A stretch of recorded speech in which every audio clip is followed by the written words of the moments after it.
The autumn wind whispered through the empty streets of Bakken as 17-year-old Minho kicked a rusted can down the cracked sidewalk. His best friend Gina walked beside him, her worn sneakers scuffing against the pavement. They had been friends since childhood, but lately their small town felt like a cage that grew smaller each day. "I swear this place gets more boring every week," Minho muttered, shoving his hands deeper into his jacket pockets. "Nothing ever happens here," Dina nodded, her breath forming small clouds in the cool air. "My grandmother says this town used to be different, more alive somehow." She paused, glancing at the old houses they passed. Many stood empty now, their windows dark and gardens overgrown. They had wandered farther from the town center than usual, following a path that seemed to appear and disappear between the trees. The forest here felt different, older somehow. Ancient pines stretched toward the gray sky, their branches creating patterns that seemed almost deliberate. "Wait." Gina stopped suddenly, grabbing Minho's arm. "Do you see that through the trees?" Barely visible between the thick trunks stood a house, but not just any house. This one looked impossibly perfect, as if someone had just finished building it yesterday. Its white walls gleamed despite the overcast sky, and red roof tiles sat in perfect rows without a single crack or missing piece. "That's weird." Minho frowned, pulling out his phone to check their location. "I've lived here my whole life. There's never been a house in this part of the forest." They moved closer, pushing through the undergrowth. With each step, the house seemed to grow more detailed, more real. Carved woodman details decorated the eaves, and the windows reflected the sky with crystal clarity. A small garden surrounded the building, filled with flowers that bloomed in colors too bright for the season. "Look at those roses," Gina whispered. "They're blooming in October. That shouldn't be possible." Minho's phone suddenly buzzed in his hand. The screen flickered, showing readings he had never seen before. Instead of the usual signal bars, strange symbols danced across the display. Numbers scrolled rapidly in the corner, measuring something his phone shouldn't be able to detect. "What's happening to your phone?" Gina asked, noticing the unusual display. "I have no idea," Minho replied, tapping the screen. "It's showing electromagnetic readings. But my phone doesn't have those sensors." As they approached the front gate, both their phones began behaving strangely. Gina's device started playing a soft humming sound. Like a distant melody, the screens grew brighter, casting an eerie blue glow on their faces. The house itself seemed to pulse gently, though neither of them could explain how they knew this. The windows would shimmer for just a moment, like looking at something underwater, then return to normal. It happened so quickly they almost convinced themselves they had imagined it. "This is impossible," Gina said, staring at the perfect building. "My grandfather told me stories about this area. He said there was never anything here but trees and old hunting trails." Minho walked up to the woodman fence surrounding the property. The gate stood slightly open, as if inviting them inside. "Look at this," he called to Gina. "No rust, no wear marks. This wood looks like it was cut yesterday." Something moved in one of the upper windows, just a shadow, quick and fleeting, but both teenagers saw it. "Did you see that?"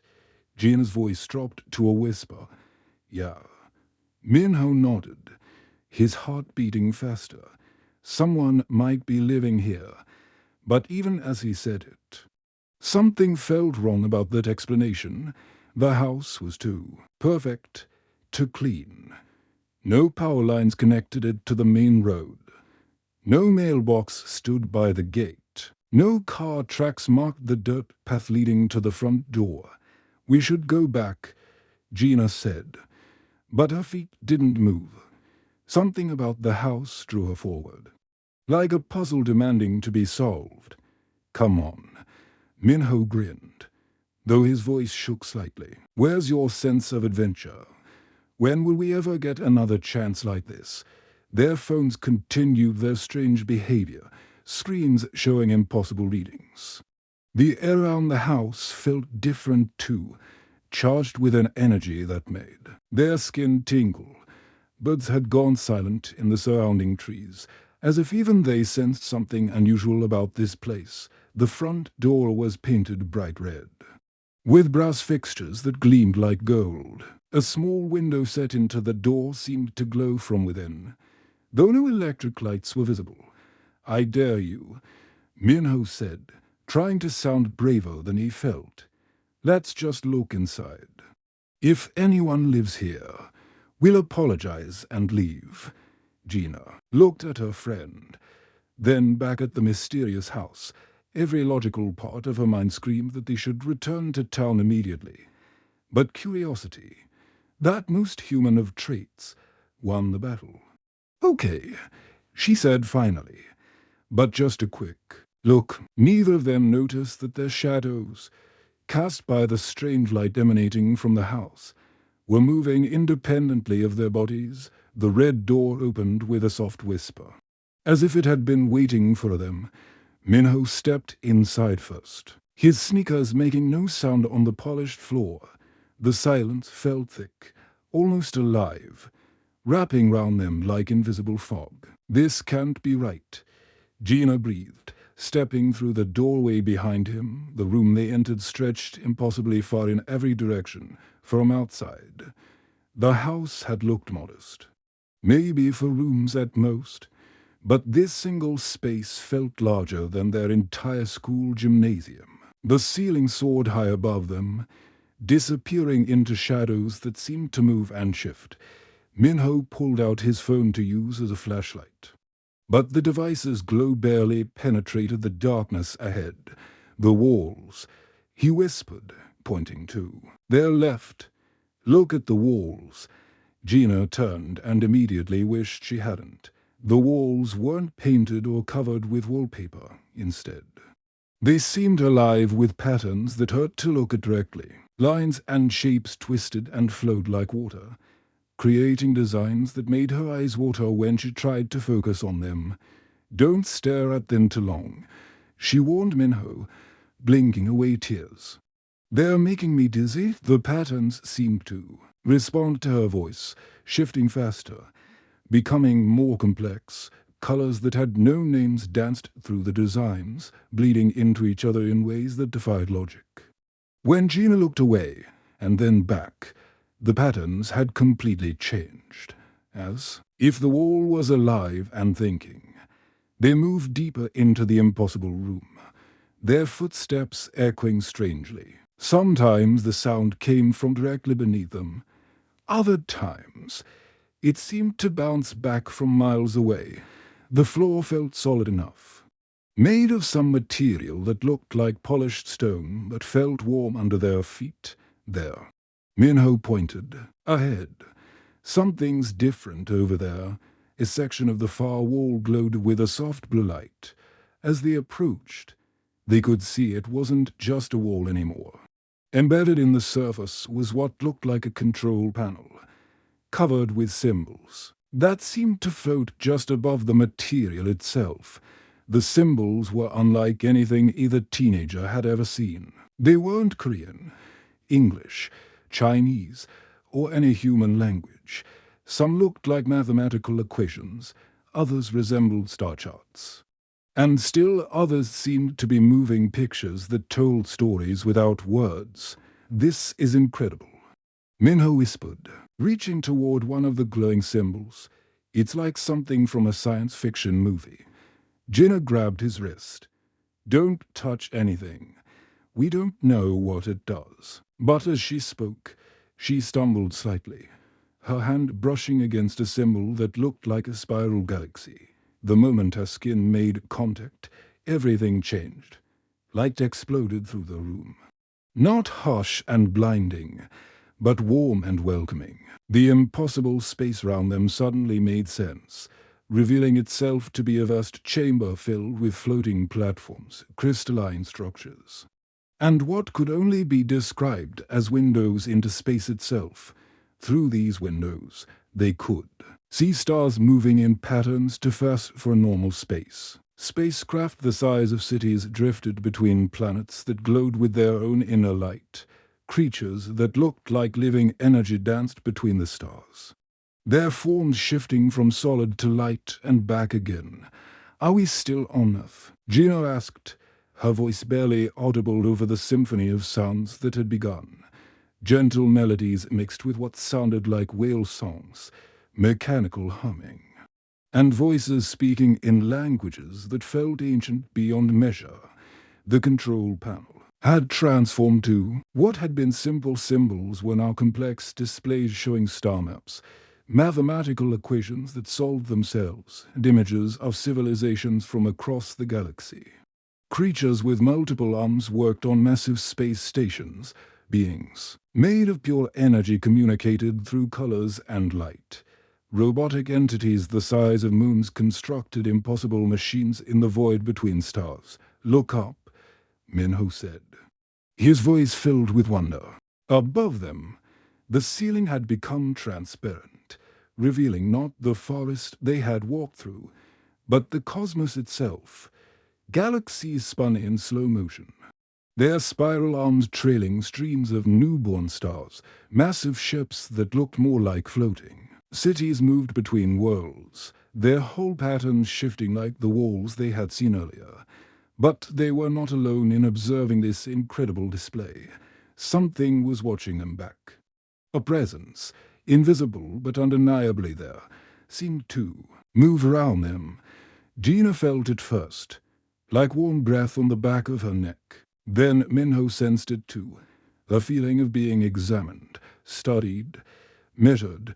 Their phones, still clutched in their hands, had become something entirely different. The screens now showed readouts in symbols that somehow made perfect sense, even though neither teenager had ever seen them before. Heart rates, brain activity, emotional states, genetic information, all displayed in flowing scripts that felt more like art than data. "It's scanning us," Gina realized, her voice steady despite the impossibility of their situation. "Whatever this place is, whatever brought us here, it's learning about us." The presence seemed pleased by her understanding. The air around them shimmered like heat waves rising from summer pavement, and suddenly they could feel curiosity, intelligence, and something that might have been approval on the displays around them. Images began showing the history of their planet. Dinosaurs, early humans, the rise of civilization, the development of technology. But interwoven with Earth's history were glimpses of other worlds. Other species that had faced similar moments of discovery. Some had run in terror, others had tried to destroy what they found. But a few, a precious few, had done what Minho and Gina were doing now. They had stayed, watched, and tried to understand. The scanning intensified. But it didn't feel invasive or threatening. Instead, it felt like meeting someone who genuinely wanted to know who they were, what they thought, what made them uniquely human. Around them, the cosmic display continued, showing wonders beyond imagination. And somewhere in the vast intelligence observing them, decisions were being made that would change not just their lives, but the future of humanity itself. The scanning sensation stopped suddenly, leaving behind a silence so complete that Gina could hear her own heartbeat. Then, in the center of the vast chamber, light began to gather. Not harsh artificial light, but something alive and warm, like captured starlight forming into a shape. The light twisted and flowed, creating a figure that was almost human, but not quite.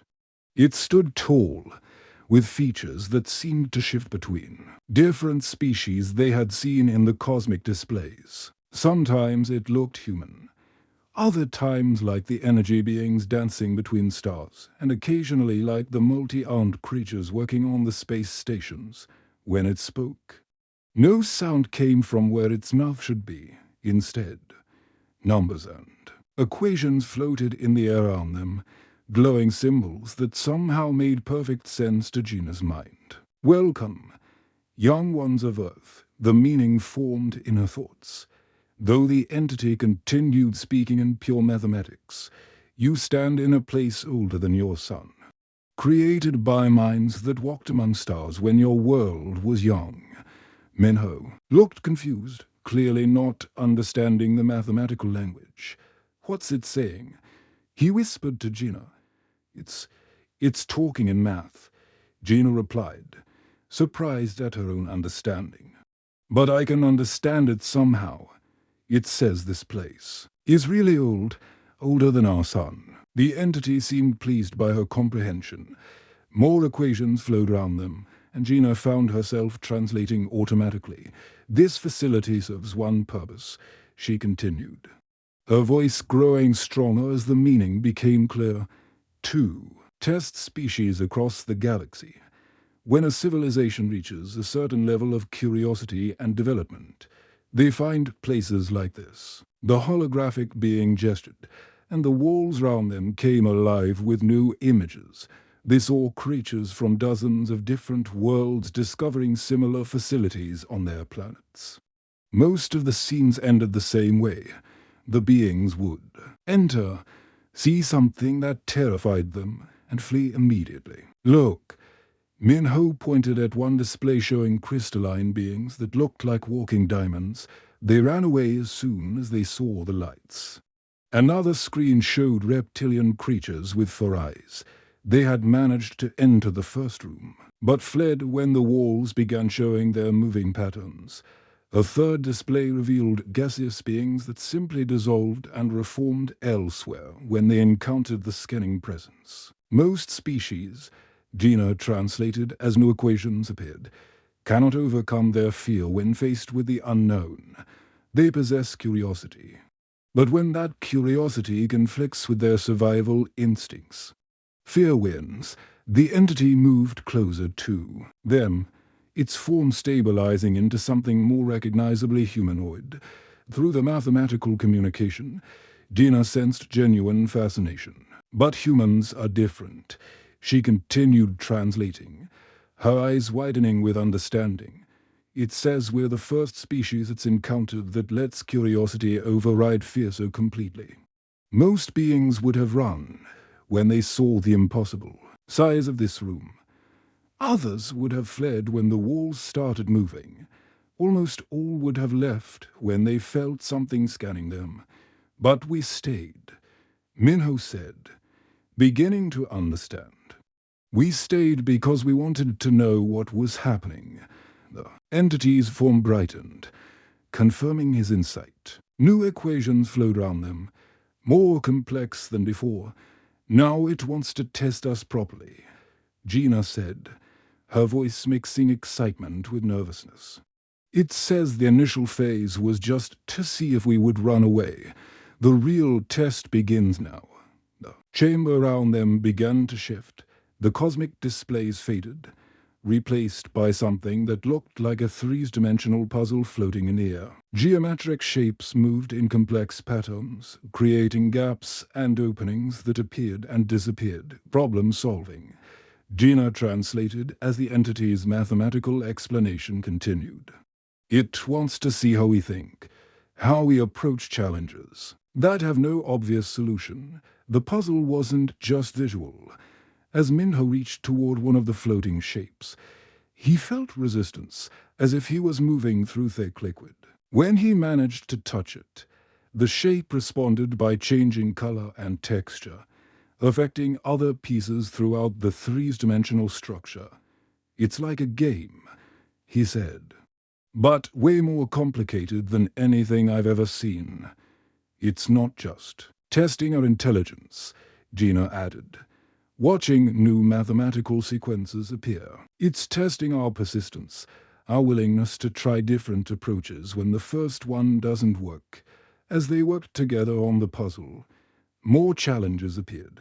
The entity created scenarios that tested their ability to cooperate, to communicate under pressure, and to maintain their humanity even when faced with problems that seemed impossible. In one test, they had to guide miniature spacecraft through an asteroid field displayed on the chamber walls. The ships responded to their emotions rather than their thoughts, requiring them to stay calm while navigating through dangers that looked terrifyingly real.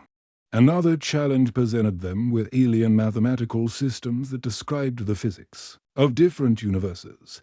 They had to learn the rules quickly enough to help energy beings escape from a collapsing dimension. Working together to solve equations that existed in more than 3 dimensions. Why is it testing? U.S. Minho asked during a brief pause between challenges. The entity's response came as a flood of images and equations that Gina struggled to translate. She saw the rise and fall of civilizations across the galaxy, species that had been given great power too soon and destroyed themselves. Others that had been deemed ready and flourished among the stars. It's looking for species worthy of joining something bigger, she said slowly. A community of civilizations that spans the galaxy. But they have to be sure we won't use advanced technology to hurt ourselves or others, and they think humans might be ready, Minho asked. The entities formed pulsed with what might have been amusement. More equations appeared, showing their progress compared to other species that had taken these tests. We're doing better than most, Gina translated, unable to hide her pride. Much better, it says, a combination of curiosity, cooperation, and stubbornness is rare in the galaxy. But even as she spoke, the challenges grew more difficult, testing not just their minds but their hearts, pushing them to their limits to see if humanity truly deserved a place among the stars. The next challenge materialized around them like a living dream. The chamber transformed into a massive 3-dimensional maze that stretched in all directions, with walls made of shifting light and pathways that moved like flowing water. Floating platforms appeared and disappeared, while gravity seemed to work differently in each section. Stay close, Gina called to Minho as they stepped onto the first platform together. This looks way more complicated than the other tests. The maze responded to their presence, creating new pathways while closing others. Symbols appeared on the walls, glowing with different colors that seemed to indicate safe routes. But as they moved deeper into the structure, the pathways began splitting more frequently. Which way? Minho asked as they reached a junction where 5 different paths branched out in impossible directions. One led upward into what looked like a tunnel of stars, another curved downward through layers of crystalline formations, and the others twisted in ways that hurt to look at directly. Gina was studying the symbols when the platform beneath Minho suddenly shifted. Before either of them could react, a new wall of light appeared between them, solid as glass but transparent enough that they could still see each other. Gina. Minho pressed his hands against the barrier, but it wouldn't budge. Can you hear me? I can hear you, but I can't touch the wall, she called back, her voice slightly muffled. The entity must want us to solve different parts separately. Mathematical equations appeared in the air around Gina, and she realized the entity was communicating directly with her now. The meaning flowed into her mind with crystal clarity. It says this is the individual assessment phase, she told Minho. We each have to prove we can handle challenges alone, using our own unique approaches. Minho's section of the maze began moving, carrying him away from Gina despite his efforts to stay close. I'll find my way back to you, he shouted as the distance between them grew. Don't give up, no matter how hard it gets. Alone now, Gina faced challenges that seemed impossible. The first room presented her with a damaged spacecraft the size of a building, its hull torn open and systems failing. Holographic crew members, representing a species she had never seen before, moved frantically around the ship, their panic clear even without understanding their language. The mathematical instructions were simple but daunting. Repair the ships. Quantum drive using only the available materials and knowledge she could gather from observing the alien crew. Okay, Gina said to herself, approaching the massive vessel. I have no idea how alien technology works, but maybe that's the point, instead of trying to understand the complex systems. She watched how the crew moved, what they touched, where. They seemed most worried. When one of the holographic beings repeatedly pressed a particular panel, she realized it might be trying to reroute power. When another kept looking at a section of the ship's hull, she guessed that might be where the main problem was located, using creativity rather than technical knowledge. She began connecting patterns. The ship's energy flowed like water through pipes, so when one pipe was blocked, the water had to find another way. She started rerouting systems not by understanding their function, but by understanding their relationships to each other. That's not how we designed it to work, she imagined the ship's builders saying. But if it works, it works. The quantum drive hummed back to life. And the holographic crew members stopped panicking, the entity's mathematical approvals rounded. Her like warm light. The next challenge was even stranger. She found herself in a room filled with floating geometric shapes that were apparently alive.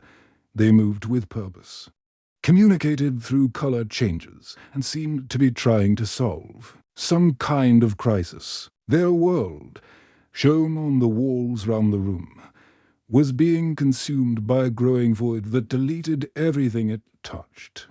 The mathematical instructions explained that these beings thought in pure logic and mathematical precision. Every solution they tried was perfect in theory, but failed in practice because they couldn't account for unpredictable variables. Gina studied their attempts and realized what they were missing. You're thinking too perfectly, she said to the geometric beings, even though they couldn't understand her words. Sometimes the best solution isn't the logical one. Instead of calculating the exact force needed to stop the void, she suggested something the beings hadn't considered. What if they didn't fight it directly? What if they created something chaotic enough that the void couldn't predict and consume it? Working with the beings, she helped them create controlled randomness. Patterns that followed no logical rule. The void, designed to consume predictable matter and energy, couldn't process the chaotic creation and began to shrink.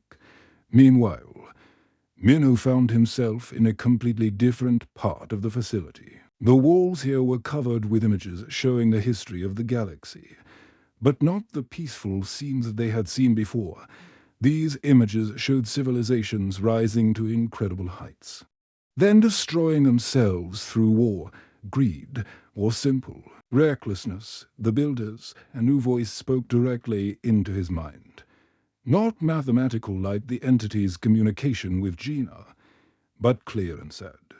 We were called the Builders because we created wonders that spanned star systems, cities that floated in space, machines that could reshape planets, technology that seemed like magic. The images showed incredible achievements. Robots the size of moons that constructed megastructures round stars, spacecraft that could travel between galaxies in moments, and beings of pure energy who had transcended physical form while maintaining their compassion and wisdom. But we grew old. The voice continued, not in body, for we had conquered death, but in spirit. We began to see the universe as a problem to be solved rather than a mystery to be explored. Our curiosity died, and with it, our growth. Minho watched as the Builders' great civilization slowly faded, not through destruction, but through stagnation. They had achieved everything they thought they wanted, and in doing so, had lost the very qualities that made their achievements meaningful. Before, we faded completely. We created these facilities, the voice explained, scattered across the galaxy, waiting for species that possess what we had lost. We search for beings who approach the unknown with wonder rather than fear, who solve problems through creativity rather than just logic, who refuse to give up even when facing the impossible. You're looking for someone to take your place, Minho realized. Not to replace us, the voice corrected gently, but to continue what we began, to explore the universe with fresh eyes and hearts that still burn with curiosity. We seek a species young enough to still find joy in discovery, yet wise enough to use great power responsibly, as Minho absorbed this revelation. Gina faced her final challenge, the problem that had apparently stumped dozens of advanced civilizations. She had to find a way to communicate with a species that existed in 7 dimensions while she could only perceive 3. "This is impossible," she muttered, then smiled. Good thing humans specialize in impossible things. Instead of trying to understand 7 dimensions, she began drawing simple pictures in the air, using basic shapes and movements. To her amazement, the 7-dimensional beings responded, creating their own simple patterns that somehow conveyed complex emotions and ideas. Sometimes, she said as the entity's mathematical praise surrounded her, the most advanced solution is the simplest one. The Mies dissolved round them like morning mist. And suddenly Gina and Minho found themselves standing together again in the original chamber. The walls had returned to their shifting patterns, but now the design seemed welcoming rather than disturbing. The holographic entity stood before them, its form more stable and human-like than before. Mathematical equations flowed through the air, but this time they carried a weight that made both teenagers hold their breath. Gina translated, her voice growing more amazed with each word. In the 10,000 years since these facilities were scattered across the galaxy, over 3 million species have been tested. She paused, struggling to believe what she was reading. Some were more intelligent than humans. Others had technology that surpassed our wildest dreams. Many had conquered death, disease, and scarcity. The entity gestured, and the walls came alive with images of these species. Crystalline beings whose thoughts moved at the speed of light. Energy creatures who could reshape matter with pure will. Mechanical intelligences that had turned entire star systems into computational matrices. But every single one failed the tests. Gina continued, her voice filled with wonder, not because they lacked intelligence or power, but because they had lost something essential. Their curiosity had been replaced by arrogance. Their wonder had been buried under certainty. Their willingness to risk everything for discovery had been traded for safety and predictability. Minho stepped forward, understanding beginning to dawn in his eyes. "We're the first ones to pass, aren't we?" The entity's mathematical response was joyful, like equations celebrating their own beauty. Gina nodded, tears forming in her eyes as she translated. "The first and only species to complete every test, the first to show creativity over pure logic, cooperation over competition, stubborn hope over reasonable despair." She wiped her eyes with the back of her hand. "It says humans are what the builders were searching for, a species worthy of inheriting their legacy." The chamber began to transform once more, but this time into something that took their breath away. Walls became transparent, revealing the vast network of technology that surrounded them. Floating platforms stretched into infinity, each one containing knowledge and devices that could revolutionize human civilization. Medical technology that could cure any disease and extend human life for centuries. Energy systems that could power entire continents without creating pollution. Transportation devices that could move people instantly across the galaxy. Communication networks that connected every intelligent species in the universe. This is incredible. Minho whispered, walking among the floating displays. With this technology, we could solve every problem on Earth. No more hunger, no more wars over resources, no more environmental destruction. The entity's mathematical communication grew more complex, and Gina found herself translating an offer that would change everything. It's giving us a choice, she said slowly. All of this technology can be ours, every piece of knowledge the builders accumulated over millions of years. But there are conditions. The equations explained the weight of such a decision. Species that had received advanced technology too quickly often destroyed themselves. The power to reshape planets could be used to heal worlds or to create weapons that could crack continents. The ability to travel instantly between stars could spread wisdom and cooperation. Or it could allow aggressive civilizations to conquer the galaxy. We can take the knowledge and keep it secret. Gina continued translating. Use it gradually, carefully, revealing new discoveries as humanity grows ready for them. But that means living with the burden of knowing we could help people we're choosing not to help. What's the other option? Minho asked, though he suspected he already knew. Share everything immediately. Give all the technology to Earth's governments, and hope humanity is wise enough to use it properly. Gina's voice carried the weight of impossible responsibility. Risk everything on the chance that our species is ready for a power that could make us gods or destroy us completely. The entity waited patiently as the two teenagers grappled with a decision that would affect the future of their entire species. Round them, the displays continued showing the wonders that could be theirs, as well as the ruins of civilizations that had made the wrong choice. Minho looked at his best friend, the girl who had translated cosmic mathematics and solved problems that had stumped beings far more advanced than humans. What do you think we should do?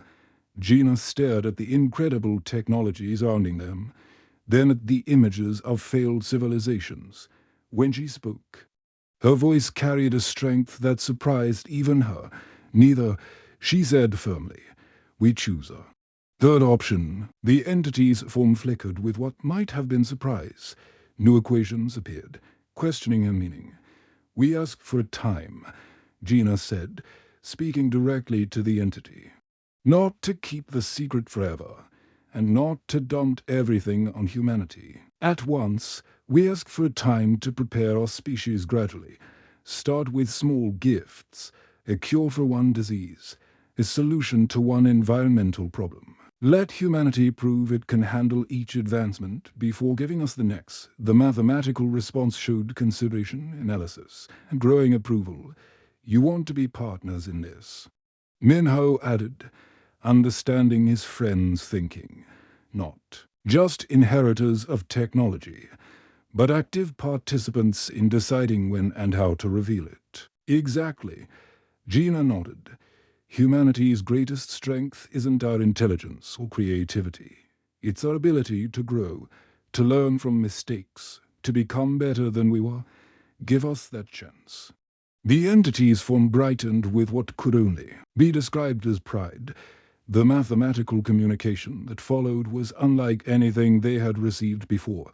Warm, approving, and filled with something that felt remarkably like hope. It agrees, Gina translated, her voice filled with excitement.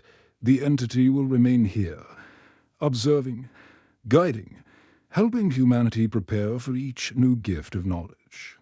It will be a gradual process, maybe taking decades or centuries, but it will give our species the chance to grow into the power responsibly. But someone needs to stay, Minho said quietly, understanding dawning in his eyes. Someone needs to learn how to communicate with the entity, to help decide what humanity is ready for next. Gina looked at her best friend, seeing the determination in his face. Minho, no, we go back together. You're better at translating, he said gently. You're better at understanding people. You need to go back and start preparing our world for what's coming. I'll stay here and learn how to be humanity's first ambassador to the stars." The entity's mathematical approval surrounded them both. In the cosmic displays, they could see the beginning of humanity's greatest adventure. A slow and careful journey toward becoming a species worthy of the stars. Gina hugged her best friend tightly, knowing that everything was about to change. In a few minutes, she would run from the forest house, carrying the greatest secret in human history. But Minho would remain, beginning his training as the bridge between humanity and the cosmos. As she stepped toward the door that would return her to the normal world, Gina looked back one last time at the impossible chamber, at the entity that would guide humanity's future, and at her friend who had chosen to stay behind so that their species could have a chance at. Greatness stopped the door, closed behind her, and she ran toward town, toward a future that would never be the same, the D&D.